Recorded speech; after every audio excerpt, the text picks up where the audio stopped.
घटना जगत प्रकाशन के ऑफिशियल यूट्यूब चैनल से मैं नवीन आप सभी का हार्दिक स्वागत करता हूं।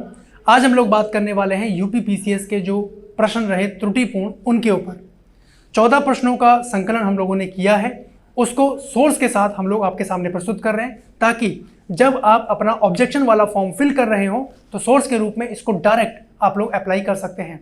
तो आइए पहले बात करेंगे कि आप लोग उस सोर्स लिंक को कैसे प्राप्त कर सकते हैं। सबसे पहले आप लोग विजिट करेंगे हमारी वेबसाइट पे ssgcp.com ssgcp.com पे विजिट करें। उसके बाद कुछ इस तरीके का इंटरफेस आपके सामने आएगा। तो यहां पे आप लोग देख पा रहे होंगे करंट न्यूज वाले ऑप्शन पे आपको क्लिक करना है। उसके बाद आप लोग यहां पे देखेंगे इस तरीके का इंटरफेस आ रहा है। उसके बाद आप लोग क्लिक करें, यहां पे देखिए ये आपके पास ऑप्शन आएगा, इस पे क्लिक कर देंगे आप लोग। एक सेकेंड आपको दिखा देते हैं इसके अंदर यूपी पीसीएस प्रीलिम्स 2022 आयोग और घटना चक्र के उत्तरों में भिन्नता। 14 प्रश्नों का संकलन आपके सामने निकाला गया है और एक एक प्रश्न सिलेक्शन के लिए भारी है, तो आपको समझना आवश्यक होगा। क्या आपके भी वो प्रश्न हैं जो गलत हो गए हैं, जो सही होने चाहिए थे? एक एक पॉइंट के ऊपर आपको ध्यान देना है। अब जरा यहां पे समझिए, अगर हम लोग बात करें, देखिए 14 प्रश्नों का मामला हमने आपके सामने रखा है। इसको आप लोग डायरेक्टली एज इट इज इसको प्रयोग में ला सकते हैं, ऑब्जेक्शन लिस्ट में इसको आप अप्लाई कर सकते हैं। प्रश्नों का नंबर हम लोग बात करेंगे इसके ऊपर, और जो हम लोग देखने वाले हैं सीरीज नंबर वो है बेटा 22 नंबर। सीरीज नंबर ए है, तो जो सीरीज नंबर जिस भी बच्चे का हो वो अपना क्वेश्चन नंबर मैच कर लेगा। ठीक है, अभी जो हम डिस्कस करने चल रहे हैं वो सीरीज नंबर ए के प्रश्न हैं, उनके नंबर ऑफ क्वेश्चन जिस नंबर पे वो प्रश्न था उसके ऊपर हम लोग बात करेंगे। ठीक है, अब जरा एक चीज समझिए यहाँ पे कि अगर हम लोग बात करें, देखिए पहला प्रश्न जो यहां पे आप लोग देख पा रहे होंगे, पहला प्रश्न है आपके सामने कि उत्तर प्रदेश का निम्नलिखित में से कौन सा वन्य जीव अभयारण्य 1975 में स्थापित किया गया था। यह प्रश्न पूछा गया सीरीज नंबर ए में। तो यहां पे आप देख पाएंगे ऑप्शन, यहां पे ऑप्शन देखेंगे कतरनिया घाट, किशनपुर, चंबल और रायपुर। आयोग जो आंसर दे रहा है वो है ए, यानी ए विकल्प आयोग के अनुसार सही होना चाहिए, लेकिन ये त्रुटिपूर्ण है। तो आपको समझना होगा राइट आंसर क्या है, इसका सबको मार्किंग मिलना चाहिए। तो यहां पे हम लोग इसको अभी समझ लेते हैं। देखिए इसका जो राइट आंसर है बेटा, यहां पे जरा समझें। देखिए मैं इसको थोड़ा स्क्रॉल कर दे रहा हूं, वेबसाइट पे आप विजिट करेंगे आपको हूबहू वहां पे मिल जाएगा। तो वहां से उसको डाउनलोड करके अपने आंसर को आप ऑब्जेक्शन लिस्ट में अप्लाई कर सकते हैं। अब जरा यहां पे जरा एक चीज समझिएगा, देखिए पर्यावरण वन एवं जलवायु परिवर्तन विभाग जो उत्तर प्रदेश सरकार द्वारा जारी वन सांख्यिकी पुस्तक 2018 है, उसमें उस पोर्टल पर उपलब्ध है कि जो वन्य जीव अभ्यारण्य का जो मामला रहा, वन्य जीव अभ्यारण्य के आंकड़ों के अनुसार अगर बात करें तो 1975 में उत्तर प्रदेश के अंतर्गत कोई भी वन्य जीव अभ्यारण्य स्थापित नहीं किया गया है। और यह प्रश्न आपसे पूछा गया 1975 में कौन सा स्थापित हुआ है, तो आप लोगों को समझ जाना है कि कोई भी स्थापित नहीं हुआ है। हाँ, अब यहां पे अगर बात करें वन्य जीव अभ्यारण्य और उनकी स्थापना वर्ष के संदर्भ में, तो आप ध्यान देंगे जो कतरनिया घाट है ये 1976 में स्थापित हुआ है और प्रश्न आपसे पूछा गया 1975। तो ध्यान रखना है इस पॉइंट को। उसके बाद देखें किशनपुर की बात करें तो 1972 है, चंबल की बात करें तो 1979 है, यानी 1975 का कंसेप्ट बिल्कुल नहीं है। ये तो आपके सामने हमने डिस्क्रिप्शन दिखाया। अब इसके बारे में आप इसका मामला कैसे प्राप्त कर सकते हैं, देखिए जो हम लोगों ने तथ्यसार वाले कंसेप्ट को समझने का प्रयास किया था उसमें जरा एक चीज देखिएगा आप लोग। उत्तर प्रदेश तथ्यसार, देखिए उत्तर प्रदेश तथ्यसार पृष्ठ संख्या 85 पे ये हमने मेंशन किया हुआ है, इसके ऊपर हमने चर्चा भी करी थी। उसके बाद आप देखें इसका लिंक हमने आपको दे दिया है डिस्क्रिप्शन में, इसी में इस लिंक पे आप लोग क्लिक करेंगे, यानी upforest.gov.in। यहां से आपको ऑथेंटिक स्रोत यहां से मिल जाएगा। मैं आपको यहां पे शो करके दिखा देता हूं। जैसे आपने इस पे क्लिक किया तो आपके सामने कुछ इस तरीके का इंटरफेस सामने आ जाएगा। तो यहां पे आप लोग देख सकते हैं, देखिए कतरनिया घाट मैं आपको यहां पे दिखा दे रहा हूं। कतरनिया घाट वन्यजीव विहार 1976 में स्थापित हुआ है, बहराइच में है। ये पॉइंट यहां पे आप लोगों का बिल्कुल वैलिड माना जाएगा। यहां से आप अपना एक स्कोर बढ़ा सकते हैं। क्लियर है पॉइंट? इस तरीके से आप लोग अपने सोर्स को यहाँ पे शो कर सकते हैं कि भाई हमारा ये प्रश्न संख्या सही होना चाहिए जो आयोग के अनुसार गलत दिख रहा है। उसके बाद देखिए इसका स्क्रीनशॉट हमने बाहर यहाँ पे पेस्ट भी किया हुआ है कि वन्य जीव की जो रिपोर्ट है यहाँ पे कतरनिया घाट वन्य जीव विहार 1976। क्लियर है यहां तक? उसके बाद देखें किशनपुर वन्यजीव विहार 1972। तो यानी इस सोर्स का इस्तेमाल आप इसको अपने ऑब्जेक्शन वाले लिस्ट में कर सकते हैं। उसके बाद बात करें तो एक सोर्स हमने आपके लिए और रखा है जहां से आप लोग इसको और प्रूफ कर सकते हैं, वो ये वाला सोर्स है www.wienvis.nic। इस पे आप लोग क्लिक कीजिएगा। देखिए इस पे आप लोग अगर क्लिक करते हैं तो यहां से आप लोग फिर इस लिंक पे पहुंच जाएंगे, तो ये वाला पेज इंटरफेस आपके सामने खुल जाएगा जिसपे भी मेंशन है कि कतरनिया घाट 1976 में स्थापित हुआ है, 1975 नहीं है। तो बी अलर्ट, ठीक है। देखिए यहां से आप लोग देख सकते हैं, यहां से आप विजिट करेंगे आपको पूरा रिपोर्ट यहां पे मिल जाएगा। आइए अगला प्रश्न देखें, इसका स्क्रीनशॉट ले लीजिएगा। सीरीज नंबर 1 के ऊपर हम लोग बात कर रहे हैं, यानी श्रृंखला नंबर 1 सीरीज ए जिन बच्चों का प्रश्न पत्र था, दूसरे नंबर का प्रश्न पत्र, दूसरा नंबर क्वेश्चन हम लोगों ने डिस्कस किया। आइए अब इसी क्रम में आगे बढ़ा जाए, तो अगला प्रश्न आप लोग देखेंगे, अगले नंबर का प्रश्न जो है इसी सीरीज में चौथे नंबर का प्रश्न। अब यहां ध्यान दीजिएगा, देखिए ध्यान से देखिए, आपके सामने जो प्रश्न इसमें दिया हुआ है वो ये है कि हमारे द्वारा उपयोग किए जाने वाले ऊर्जा के अधिकांश स्रोत संग्रहित सौर ऊर्जा का प्रतिनिधित्व करते हैं। बिल्कुल सही स्टेटमेंट है। अब उसके बाद बात करें कि निम्नलिखित में से कौन सा अंततः सूर्य की ऊर्जा से व्युत्पन्न नहीं होता, यह आपके सामने प्रश्न पूछा गया था। और आयोग जो यहां पे आंसर दे रहा है जरा वो समझें। आयोग के द्वारा आंसर दिया गया है विकल्प नंबर ए, नाभिकीय ऊर्जा, जो कि बेटा यहां पे व्युत्पन्न नहीं होता है, वो भूतापीय ऊर्जा है और नाभिकीय ऊर्जा दोनों यहां पे आपके राइट आंसर हो जाते हैं। तो इसका विकल्प भी आप लोग अपने ऑब्जेक्शन लिस्ट में प्रयोग में ला सकते हैं। अब जरा यहां समझे एक चीज कि अगर देखिए इसका डिस्क्रिप्शन वैसे ही दिया हुआ है जैसे अभी हमने बात करी। यहां पे अगर हम लोग बात करें तो जो भूतापीय ऊर्जा है वो सूर्य द्वारा उत्पादित नहीं होती। क्यों नहीं होती? क्योंकि बल्कि यह पृथ्वी के भीतरी भाग में होने वाले नाभिकीय अभिक्रियाओं से उत्पन्न होती है। क्लियर यहां तक पॉइंट? अगर बात करें नाभिकीय ऊर्जा की, तो नाभिकीय ऊर्जा जो है ऊर्जा का एक ऐसा रूप है जो परमाणु नाभिक, जिसको एटॉमिक न्यूक्लियर के नाम से आप लोग जान रहे हैं, उसके द्वारा मुक्त जो रिलीज होता है नाभिक, उसके द्वारा ये मुक्त होता है। नाभिक की अगर बात करें तो प्रोटॉन न्यूट्रॉन होते हैं, ये आप जानते हैं। और नाभिकीय ऊर्जा दो विधियों यानी यथा विखंडन जिसको फ्यूजन बोल रहे हैं और संलयन फिजन और फ्यूजन, इन दोनों के द्वारा ये उत्पादित होती है। यहां तक का पॉइंट क्लियर है आपका? तो यानी विकल्प नंबर जो ए आयोग के द्वारा दिया गया है ये सरासर गलत है। ए और बी आपके यहां पे सही हो जाते हैं। क्लियर है? इसको बिल्कुल आप लोग उपयोग करें। और जरा इसके सोर्सेस की तरफ अगर हम लोग बात करें यहाँ पे, तो देखिए सोर्स के लिए हमने यहाँ पे आपको लिंक भी दिया हुआ है। ठीक उसी प्रकार आप इसका प्रयोग कर सकते हैं जैसे मैंने बाकी के बारे में आपको यहाँ पे बताने का प्रयास किया। तो देखिए मैं थोड़ा इसको स्क्रॉल कर दे रहा हूँ, थोड़ा बड़ा कर दे रहा हूँ। देखिए ये लिंक पे आप लोग विजिट करेंगे, ये बिल्कुल ऑथेंटिक वेबसाइट है, यहाँ से आपको पूरा डेटा मिल जाएगा। और यहाँ से देखिए हमने इसको स्क्रीनशॉट भी यहाँ लगाया हुआ है जहाँ पे जियोथर्मल एनर्जी के बारे में पूरा डिस्क्रिप्शन दिया हुआ है। जो आपका क्वेश्चन पूछा गया वहां से ये आंसर आपका मैच होता है। क्लियर है यहाँ तक? ठीक इसी प्रकार एक वेबसाइट पे आप और विजिट कर सकते हैं, यहाँ पे भी आप लोग जियोथर्मल एनर्जी के बारे में स्टडी कर सकते हैं। सारे पॉइंट आपके यहाँ पे क्लैरिफाई हो जाएंगे। क्लियर है इसका? आइए अगला प्रश्न नंबर देखें। इसमें अगला प्रश्न संख्या है 29। ये सीरीज नंबर ए है बेटा, जिसका सीरीज नंबर ए था तो क्वेश्चन श्रृंखला वही है, बाकी जिसका बी सी डी हो वो प्रश्नों को मैच कर ले कि उनका कौन से नंबर पे वो प्रश्न मौजूद है। क्लियर यहां तक का पॉइंट? अब देखिए अगर हम लोग बात करें प्रश्न, आप यहां पे देखें जरा, यहां पे प्रश्न देखिएगा। देखिए प्रश्न आपसे कहा गया कि निम्नलिखित देशों को मानव विकास सूचकांक 2022 के आधार पर अवरोही क्रम में व्यवस्थित कीजिए। मानव विकास सूचकांक ह्यूमन डेवलपमेंट इंडेक्स 2022 की रिपोर्ट की बात की जा रही है और आपके सामने आयोग के द्वारा जो आंसर दिया गया है वो है विकल्प नंबर डी।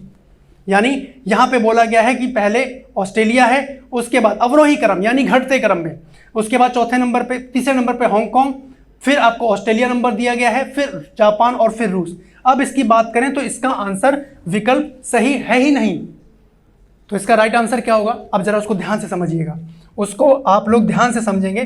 जरा यहां देखिए आप लोग, यहां पे जरा मैं इसको रेज कर दूं, आप जरा इसको ध्यान से देखिएगा कि अगर हम लोग बात कर रहे हो मानव विकास सूचकांक 2022 के संदर्भ में, तो बेटा ये अवरोही क्रम आपसे पूछा गया है 2022 के संदर्भ में, है ना, अवरोही क्रम पूछा गया है। जबकि मानव विकास सूचकांक की बात करें तो 2022 अभी जारी ही नहीं हुआ है, अभी ये जारी ही नहीं हुआ है, तो प्रश्न पूछना संभावित नहीं हो सकता है। जब वो रिपोर्ट जारी ही नहीं हुई है तो आप कैसे बता सकते हैं उसके बारे में आंसर? मानव विकास सूचकांक ह्यूमन डेवलपमेंट इंडेक्स यानी मानव विकास रिपोर्ट के अंतर्गत यूएनडीपी, है ना, यूनाइटेड नेशन डेवलपमेंट प्रोग्राम, इसके द्वारा जारी किया जाता है, आप जानते ही हैं। वर्ष 2020 की रिपोर्ट के बाद 2021 की रिपोर्ट अभी जारी नहीं हुई है। अभी 2021 की भी जारी नहीं हुई है और 2022 का पूछ लिया गया है। तो ये आपका एक स्कोरिंग है, यहाँ से आप लोग नंबर प्राप्त कर सकते हैं। उसके बाद देखें, इस रिपोर्ट के जून अंत तक 2022 में ये जारी होने की संभावना है कि जून के अंत तक ये संभावित है कि जारी हो जाएगा, जो कि वर्ष 2021-22 की संयुक्त रिपोर्ट ये मानी जाएगी।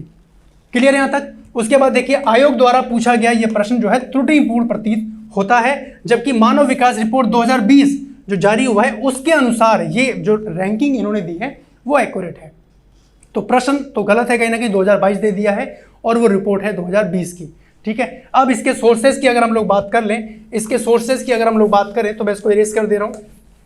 देखिए, इसके सोर्सेज की बात करें तो यहां पे आप देख सकते हैं जो पूर्व अवलोकन भाग 5 है आर्थिक और सामाजिक विकास का, उसके प्रश्न संख्या पे आप जा सकते हैं E267। इसके नोट्स में आप देखेंगे कि जहां पे 2020 की ह्यूमन डेवलपमेंट रिपोर्ट की पूरी व्याख्या वहां पे दी गई है। ठीक है, ये उसके साथ में आप लोग इस लिंक पे भी विजिट कर सकते हैं hdr.undp.org। इस पे क्लिक करेंगे आप लोग तो यहाँ पे आपके सामने कुछ इस तरीके का इंटरफेस आ जाएगा, जहां से अभी 2021 की भी रिपोर्ट नहीं आई है। क्लियर है? तो इन सारे सोर्सेस को आप लोग ऑब्जेक्शन फॉर्म फिल करने से पहले उपयोग में लाएंगे।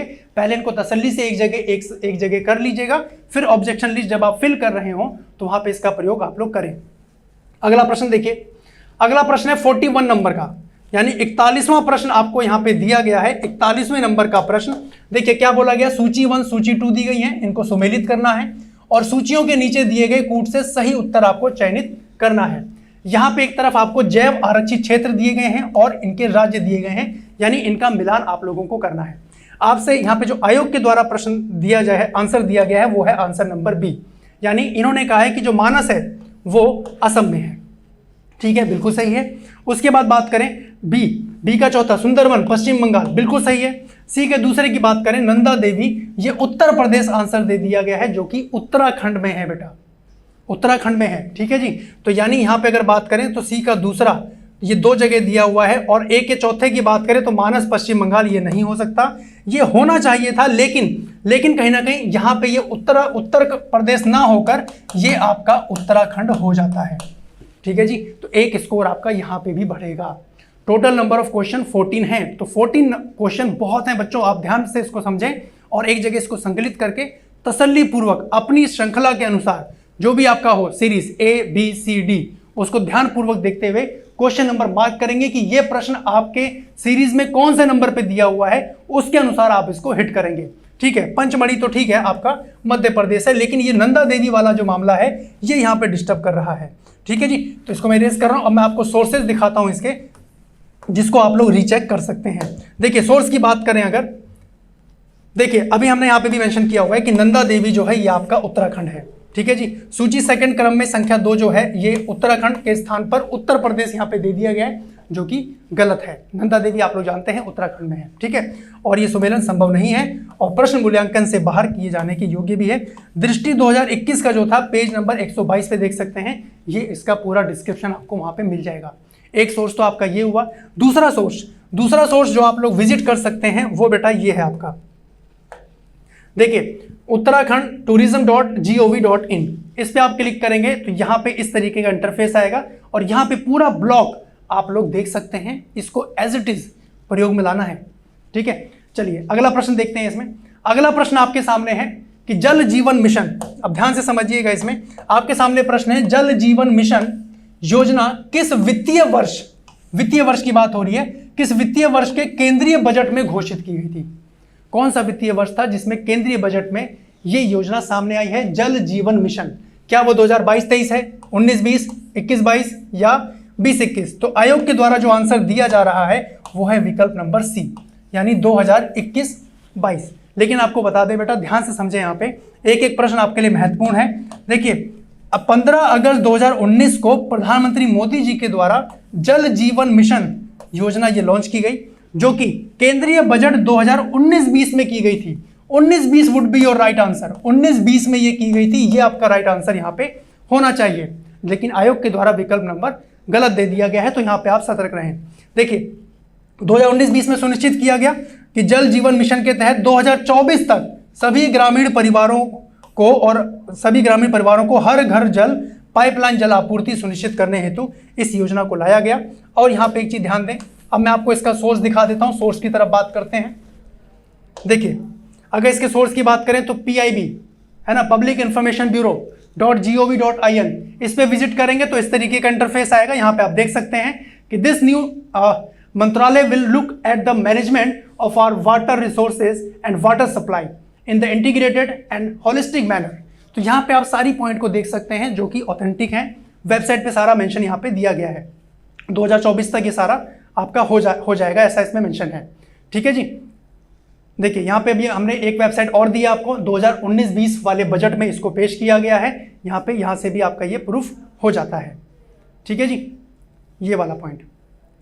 चलिए अगला प्रश्न देखिए। यहाँ पे अगला प्रश्न आप लोगों को जो यहाँ पे दिया गया है, अगला प्रश्न देखिएगा। इसमें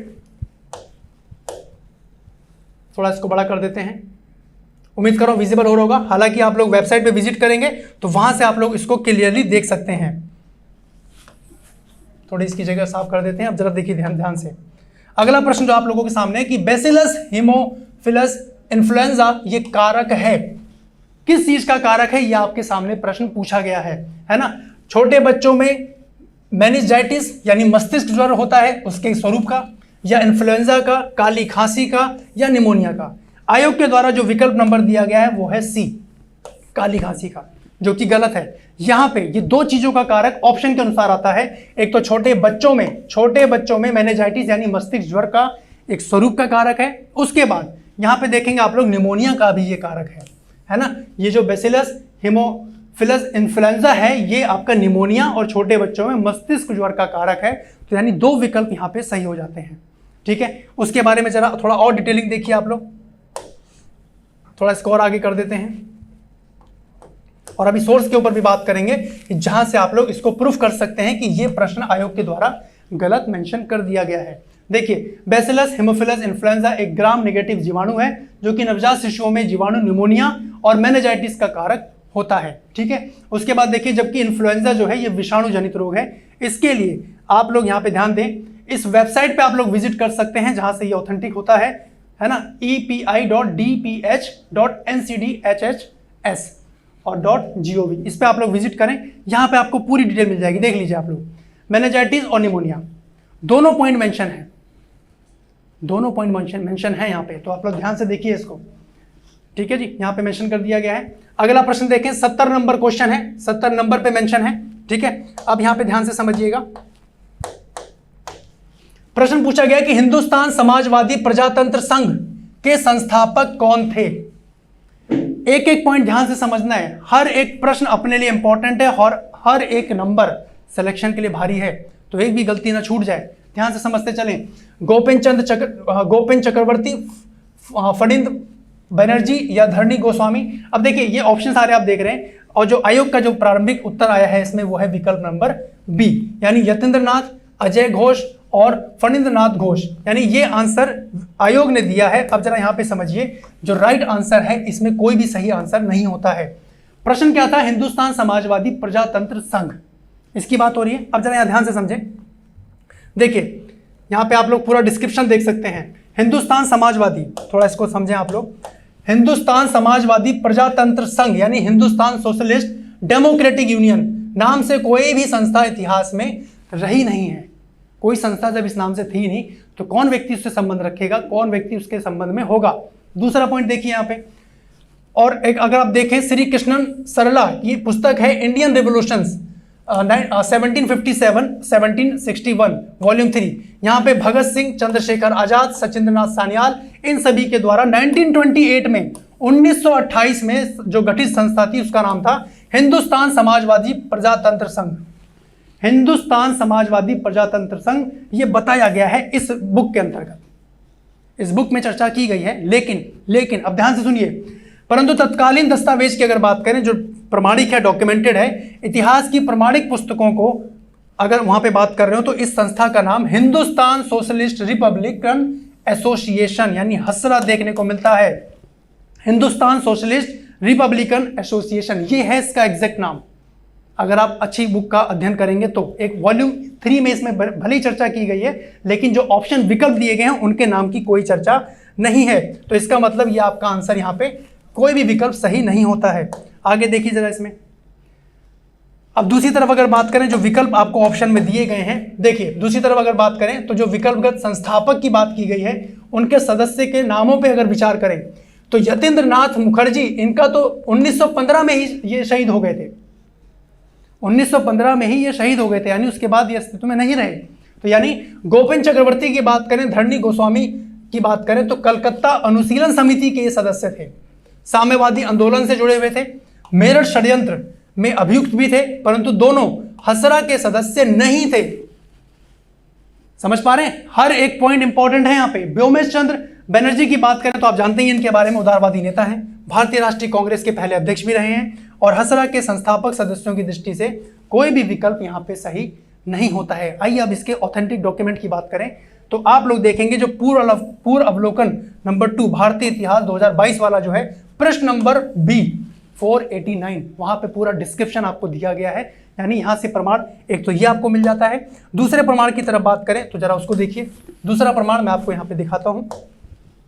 अगला प्रमाण देखिए, इस वेबसाइट पे आप लोग विजिट करेंगे तो यहां से आपको सारी इंफॉर्मेशन मिल जाएगी। देखिए यहाँ पे हिंदुस्तान सोशलिस्ट रिपब्लिकन एसोसिएशन, ये नाम से तो संस्था दिख रही है। और वॉल्यूम 3 में आप अगर बात करें तो जो पुस्तक यहाँ पे आई है, इंडियन रिवोल्यूशनरी, यहाँ पे भगत सिंह, चंद्रशेखर आजाद, सचिंद्रनाथ सान्याल, इन सब के नाम तो देखने को मिलते हैं 1928 में वो भी, लेकिन 1915 में तो उनका निधन हो ही गया है। तो यानी ये आपका विकल्प यहाँ पे गलत हो जाता है। ये भी पूर्व अवलोकन की बात करें 2 भारतीय इतिहास 2022 पृष्ठ संख्या 489 में आप लोग विजिट करके इसको चेक कर सकते हैं। ठीक है, चलिए आगे इसमें देखा जाए। देखिए यहाँ पे पूरा हमने स्क्रीनशॉट बाहर रख दिया है, यहाँ पे आप लोग और अच्छे से इसको अध्ययन कर सकते हैं और इसको अपने ऑब्जेक्शन लिस्ट में इसको अपने सिलेक्शन का आधार बना सकते हैं। ठीक है, अगला पॉइंट देखिए इसी में। देखिए यहाँ पे भी मेंशन है 10 सितंबर 1955 को हॉस्पिटल एट बालासोर, यहाँ पे इनका निधन हो गया, शहीद हो गए ये, है ना। तो यहाँ से भी प्रूफ होता है। उसके बाद इस वेबसाइट पे भी आप लोग विजिट कर सकते हैं, जहां पे ये आंसर जो गलत है, आयोग के द्वारा जो आंसर दिया गया वो भी यहां से पुष्टि हो जाती है। आइए अगला प्रश्न देखें। इसमें अगला प्रश्न है, बेटा ध्यान से समझिएगा। यहाँ पे अगला प्रश्न है आप लोगों के सामने 89 नंबर का है कि निम्नलिखित में से कौन से 2 सही सुमेलित हैं। कौन से 2 ऐसे हैं जो सही सुमेलित हैं। आपसे पूछा गया केरिया, क्या ये उड़ीसा में है, कुकी उत्तर प्रदेश, यान्दी राजस्थान, पालियान तमिलनाडु। ठीक है, तो आयोग के द्वारा जो आंसर दिया गया है वो है विकल्प नंबर, यहाँ पे विकल्प नंबर ए बताया गया है।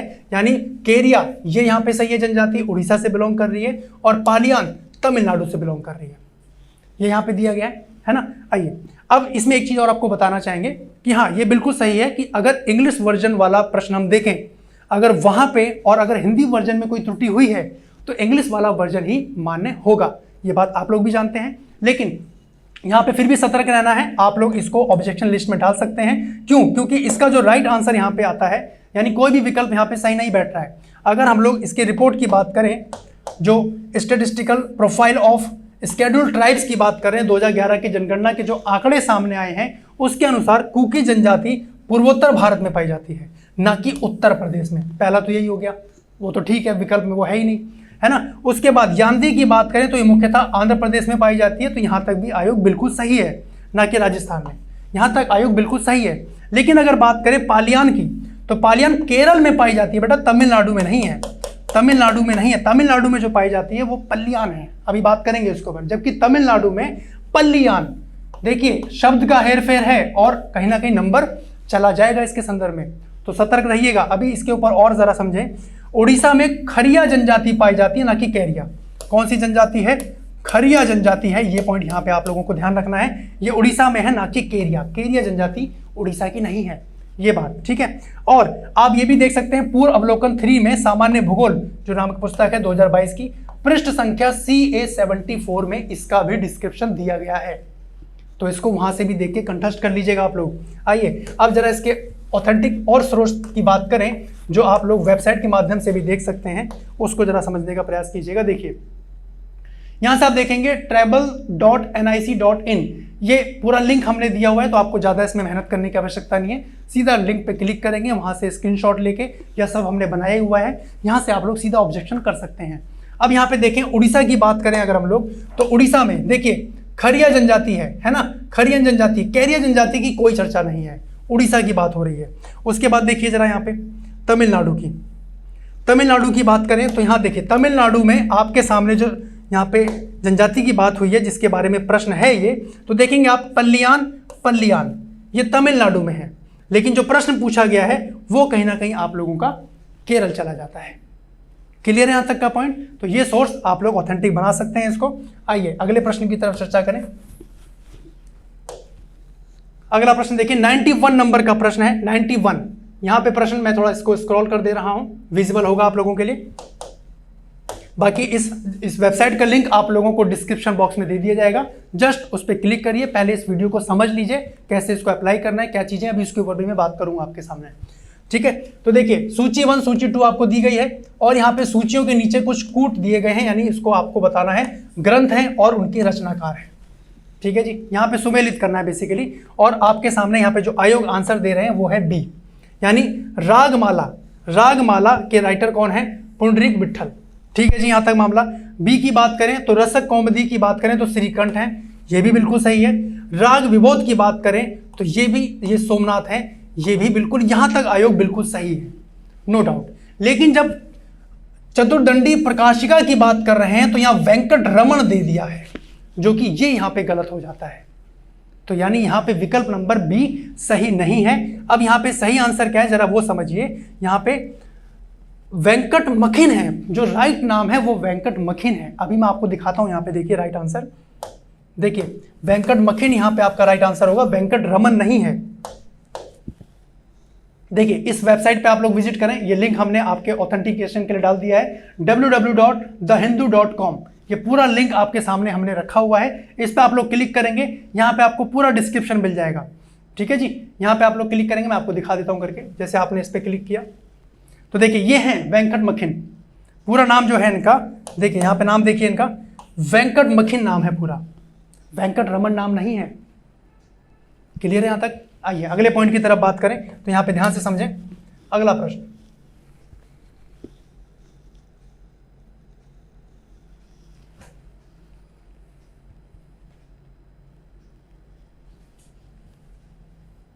अगला प्रश्न देखिएगा, आई गेस 91 था ना।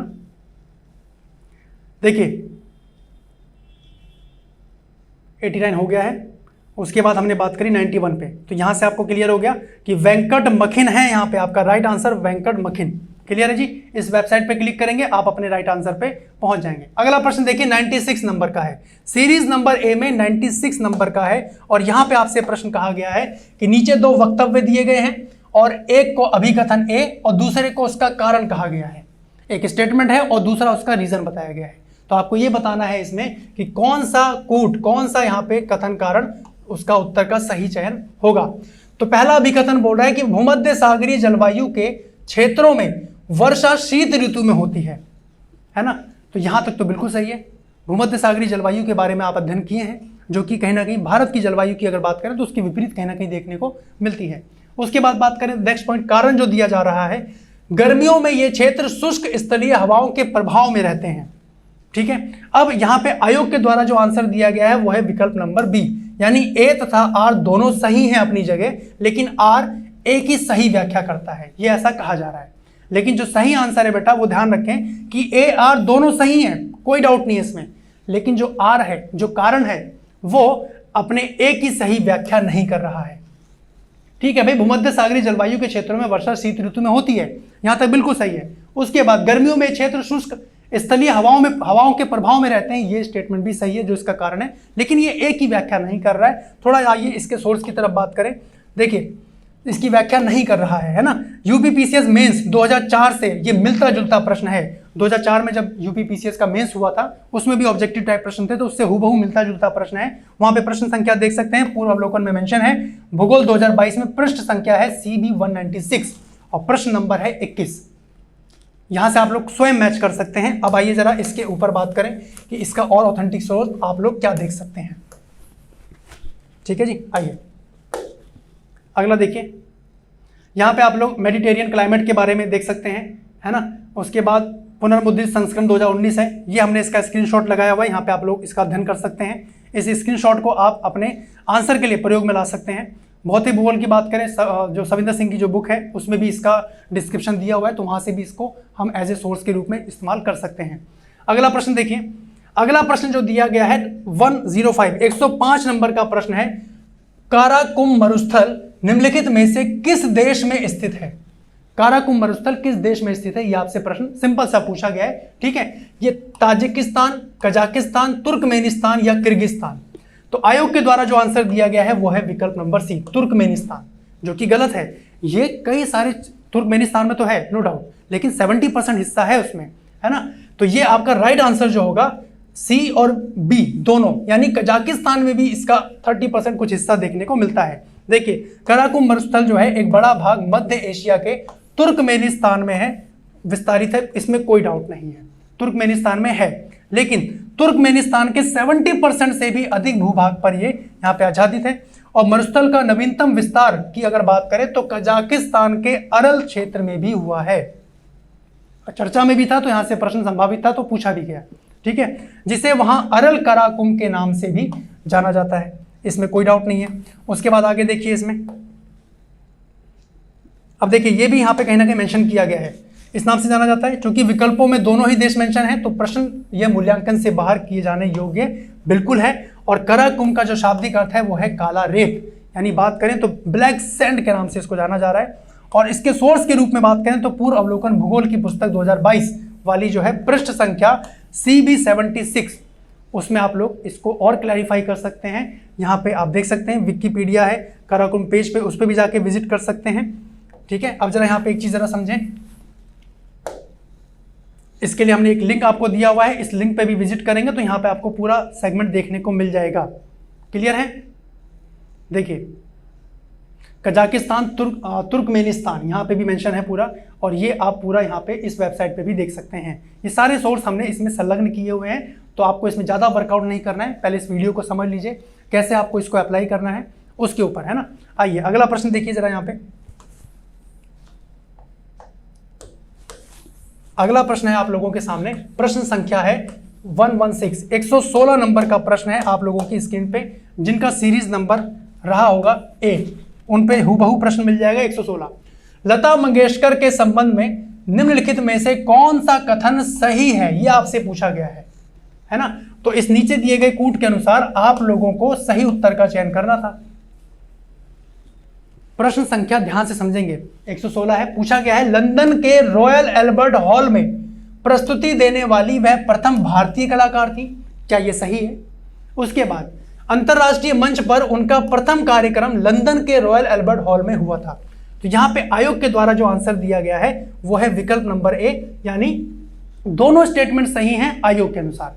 लेकिन बेटा राइट आंसर इसमें जो है वो है आपका आंसर नंबर D, केवल 2 विकल्प, दूसरा विकल्प ही आपका बिल्कुल सही है। ऐसा क्यों? क्योंकि प्रथम भारतीय कलाकार लता मंगेशकर नहीं थी, यहाँ पे पंडित रविशंकर थे। आइए इनके सोर्स के ऊपर बात करें तो आपका सही विकल्प क्या होगा, जरा इसको भी समझ लिया जाए। देखिए फरवरी 2022 में सुर जो सामग्री है लता मंगेशकर का मुंबई में निधन हुआ, तो चर्चा में थी, तो प्रश्न संभावित था, पूछा भी गया, है ना। अंतरराष्ट्रीय मंच पर उनका प्रथम कार्यक्रम लंदन के रॉयल एल्बर्ट हॉल में 1974 में हुआ था, बिल्कुल सही है, दूसरा स्टेटमेंट बिल्कुल सही है। लेकिन कुछ स्रोतों के आधार पर कहा जाता है कि रॉयल एल्बर्ट हॉल में प्रस्तुति देने वाली वह प्रथम भारतीय कलाकार थी। लेकिन रॉयल एल्बर्ट हॉल के द्वारा उपलब्ध जानकारी के अनुसार महान सितार वादक हैं, संगीतज्ञ हैं पंडित रविशंकर, ये पहले भारतीय थे जिन्होंने रॉयल एल्बर्ट हॉल में 21 अक्टूबर 1969 को प्रस्तुति दी थी। क्लियर है यहां तक? तो इसका मतलब आपका विकल्प नंबर 2 ही सही होता है, ठीक है। आइए अब थोड़े इसके और सोर्सेस की तरफ बात करें ताकि आपको और क्लियर हो जाए। इसके लिए हमने यहाँ पे लिंक अटैच किया हुआ है, यहां से आप विजिट करें और पूरा देख सकते हैं। Ravishankar at the royal Albert hall 21 अक्टूबर 1969, पूरा सोर्स लगा हुआ है, तो ध्यान दीजिएगा यहाँ पे, ठीक है। The event marked 100 years since the birth of Mahatma Gandhi, ये पूरा हमने हाईलाइट कर दिया है ताकि आपको समझना इसको और आसान हो जाए। आइए अगले प्रश्न की तरफ मूव करें। अगला प्रश्न देखिएगा ध्यान से, अगला प्रश्न दिया गया है 122 नंबर का। देखिए 122 नंबर का प्रश्न है सीरीज नंबर ए में। नीचे दो कथन दिए गए हैं, एक कथन को अभिकथन, दूसरे को कारण बोला गया है, ठीक है। और आपको इसका सही उत्तर का चयन करना है जो ऑप्शन दिए गए हैं। पहला स्टेटमेंट बोला जा रहा है आप लोगों से कि 20वीं शताब्दी में निर्धनता एवं निर्धन व्यक्ति जो है वो हमारी चिंता एवं कर्तव्य के विषय बने रहे। बिल्कुल सही स्टेटमेंट है। 20वीं शताब्दी की बात करें तो ये स्टेटमेंट बिल्कुल सही है। उसके बाद बात करें कारण, रणनीतिक रूप से यहां लक्ष्य भेदन क्रियाओं का अभाव था, जिसके फलस्वरूप इस मुद्दे को गति मिली। यह भी बात सही है, बिल्कुल ये बात भी बिल्कुल सही है यहां पे। लेकिन अब जरा यहां पे समझिए, आयोग के द्वारा जो आंसर यहां पे दिया जा रहा है वो क्या है। अब जरा ध्यान से देखिए, आयोग का कहना है कि बी आंसर यहां पे सही है, ए तथा आर दोनों सही हैं और आर ए की सही व्याख्या कर रहा है। लेकिन क्या अगर आप ध्यान से देखें, क्या रणनीतिक रूप से ही यहां पे लक्ष्य भेदन की क्रियाओं का अभाव था? कई सारे मुद्दे थे जिसके चलते यहां पे हम देखेंगे कि निर्धन व्यक्ति ये चिंता के विषय बने हुए थे। आइए अब जरा इसके सोर्स के आंसर की बात करें। सही आंसर आपका डी है यहाँ पे, है ना। ए और आर दोनों सही हैं, परंतु आर जो है वो ए की सही व्याख्या नहीं करता है। क्यों? क्योंकि रणनीतिक रूप ही मामला नहीं था। There are lot of things, कई सारे मुद्दे थे जिसके चलते ये मामला सामने आ रहा था। आइए अब जरा इसके सोर्स की तरफ बात करें तो यहाँ पे ध्यान से समझिएगा।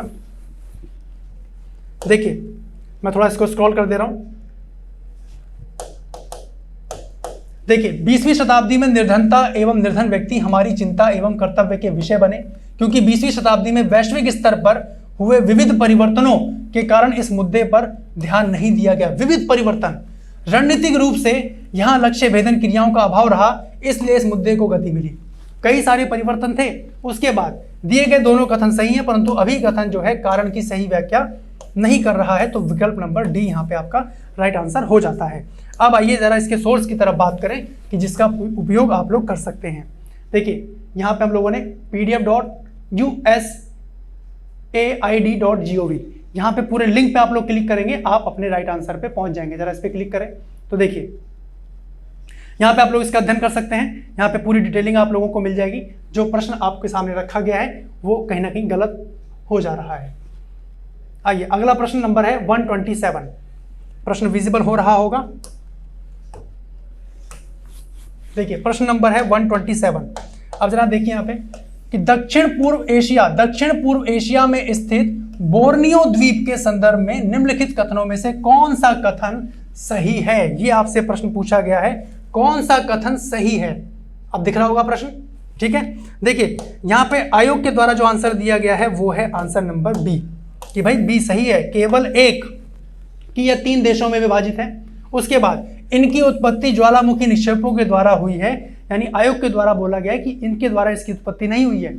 सही विकल्प आपका यहां पे बी हो जाता है, यानी ये कह रहे हैं कि ये 3 देशों में विभाजित है, लेकिन इसकी उत्पत्ति निक्षेप के द्वारा भी हुई है। ये भी यहाँ पे सत्य प्रतीत होता है। अब जरा समझिए यहाँ पे कि आपका राइट आंसर किस तरीके से है। इसका जो राइट विकल्प है वो दोनों स्टेटमेंट आपकी सही हो जाती हैं। अब जरा यहाँ देखें ध्यान से, मैं यहाँ पे रीड कर दे रहा हूँ और उसके नीचे एक लिंक भी दिया गया है, उस पर आप विजिट करके उसको समझ सकते हैं। दक्षिण पूर्व एशिया की बात करें तो जो बोर्नियो द्वीप है ये 3 देशों जिसमें इंडोनेशिया, मलेशिया और ब्रुनेई इनमें विभाजित है। तो पहला स्टेटमेंट तो सही है। और इन द्वीपों का जो निर्माण है वो ज्वालामुखी निक्षेप के द्वारा हुआ है, यानी दोनों स्टेटमेंट सही हैं। जब आप लोग वोल्केनिज्म का अध्ययन करते हैं तो यानी जो पृथ्वी की जो आंतरिक परतें हैं उसके संदर्भ में हम इस द्वीप की तरफ अगर बात करें, यानी अगर ये वाला अगर आपका ग्लोब है, अगर हम लोग इस वाले लोकेशन की तरफ बात करें तो ज्वालामुखी निक्षेपों के द्वारा कई सारे हलचलें यहाँ पे देखने को मिली हैं। जहाँ पे इंडोनेशिया पूरा आप देखते हैं ज्वालामुखी निक्षेप से बना है, मलेशिया हो गया, ब्रुनेई हो गया। तो 3 देशों में तो 3 क्षेत्रों में तो विभाजित है ही है ब्रुनेई द्वीप, लेकिन इसका निर्माण ज्वालामुखी निक्षेप के द्वारा हुआ। ये स्टेटमेंट भी बिल्कुल यहाँ पे सत्य प्रतीत होती है। पूर्व अवलोकन 3 की बात करें तो सामान्य भूगोल 2022 है ना, इसके पृष्ठ संख्या आप देखेंगे CA 146, यहाँ पे प्रश्न संख्या 7 है। पूरा डिस्क्रिप्शन के साथ यहाँ पे आपको बताया गया है, तो इसको भी आप लोग अध्ययन का आधार बना सकते हैं। क्लियर है जी यहाँ तक। आइए अब जरा इसके सोर्स की तरफ बात करें तो देखिए इस पे आप लोग इस पे क्लिक करेंगे, इस पे आप लोग ये पेज आपके सामने आ जाएगा। देखिए हमने क्लिक कर दिया है, थोड़ा सा लोडिंग ले रहा होगा तो पेज आपके सामने आ जाएगा। हालांकि इसका स्क्रीनशॉट हमने बाहर आपके लिए पेस्ट रखा है, तो डायरेक्ट आप उस पेज पे जा सकते हैं।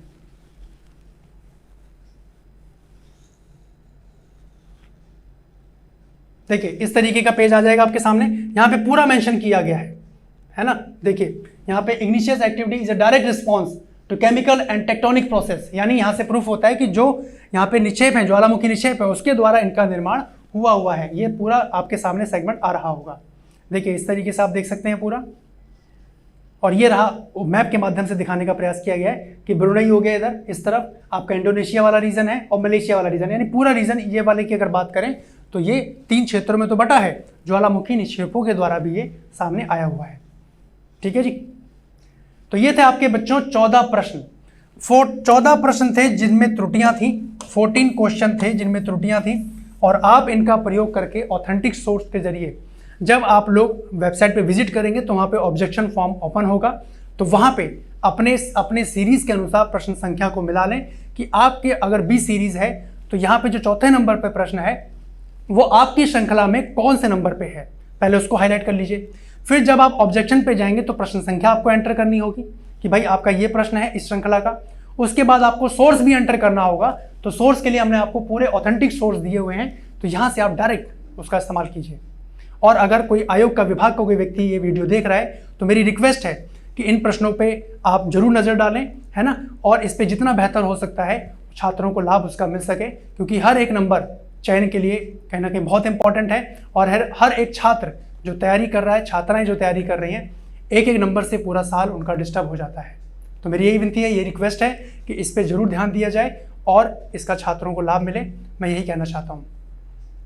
ठीक है जी, तो मिलते हैं फिर नेक्स्ट सेशन में, हम लोग मुलाकात करेंगे, समझेंगे आगे के लेक्चर्स को जो भी रहेगा। तब तक के लिए धन्यवाद, अपना ध्यान रखिए, ऑल द बेस्ट।